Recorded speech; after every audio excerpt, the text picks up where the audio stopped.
नमोस्तु। मेरी जिज्ञासा है गुरुदेव कि किसी के फ्यूनरल में जाते हैं तो कहते हैं कि बाद में मंदिर नहीं जाना है, दूसरे दिन मंदिर जाना है।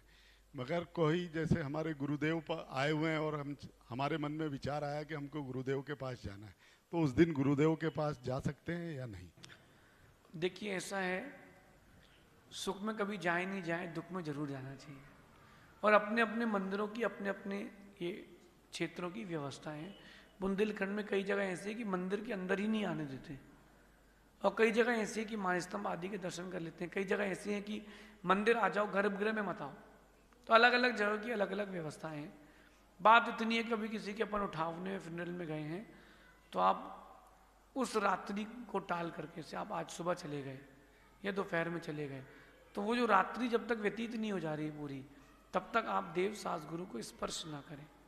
गुरुओं के पास आने में कोई बाधा नहीं है, दूर से दर्शन करने में कोई बाधा नहीं है, लेकिन मंदिरों की चिटाई पे भी आप स्पर्श नहीं कर सकते, क्योंकि उस समय आपका क्षेत्र अशुद्धि थी, तो आपकी देह की अशुद्धि कहलाती है। इस मर्यादा का ध्यान रखना चाहिए। भले एक दिन की सूतक लगी हो, लेकिन है जो लोग ऐसी मर्यादा का पालन नहीं करते, वो आगे कुभोग भूमि में मनुष्य होते हैं। तो अपन को इस बात का ध्यान रखना।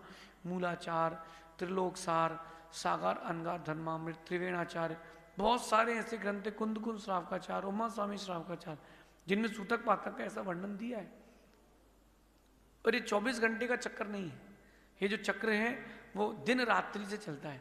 अगर आप रात को 10 बजे, 9 बजे, 8 बजे किसी के फ्यूनरल में गए हो, तो वो रात को वो समाप्त हो जाएगा। एक रूढ़ी चल गई है अपने यहाँ भारत में कहें कि जैन संप्रदाय में कहें कि अगर कोई शांत होता है तो अगले दिन ले जाते हैं। अगर 5 बजे शांत हो गया, 7 बजे शाम को कोई व्यक्ति, तो सुबह लेके जाते हैं। ऐसा नहीं है, रात्रि में भी संस्कार की विधि है। क्यों? क्योंकि 48 मिनट के पश्चात उस शरीर में अनंत जीव होंगे, मनुष्य जाति के सम्मूर्छन संगी। मनुष्य कभी असंगी नहीं होते। जो सम्मूर्छन मनुष्य अनंत जीव उत्पन्न हो जाएंगे, तो वो जीव का संस्कार तुरंत कर देना चाहिए, किसी का इंतजार नहीं करना चाहिए।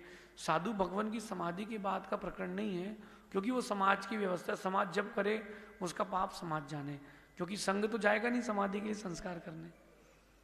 ये कहाँ लिखा है, ये कहाँ पढ़ा है? मैं आपको एक दृष्टांत देता हूँ उसका।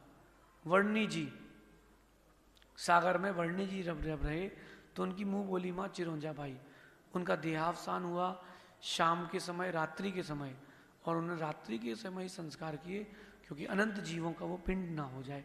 ऐसा सिद्धांत का विषय है। बाकी आपका जो सामाजिक चलता है कि हमारा बेटा आ रहा है, उसकी बहू आ रही है, तो वो रुकने का कोई ज़रूरत नहीं है। चेहरा देख करके तुम क्या कर लोगे? 2 महीने बाद, 3 दिन बाद, 13 दिन बाद सब भूल जाएंगे। 3 दिना तेरी तिरिया रोवे, 13 दिना तेरा भाई। सही है ना? तो ऐसे ही होता है, सब भूलने लगते हैं। तो ये सिस्टम है, और ये सारे सिस्टम फॉलो करना चाहिए। आजकल एक जो ट्रेंड बन गया, ले जाएंगे अगले दिन, ले जाएंगे मशीन पे रख लिया, बर्फ में लगा लिया, ये पाप बंद के साधन है, ऐसा समझिए। नमोस्तु गुरु।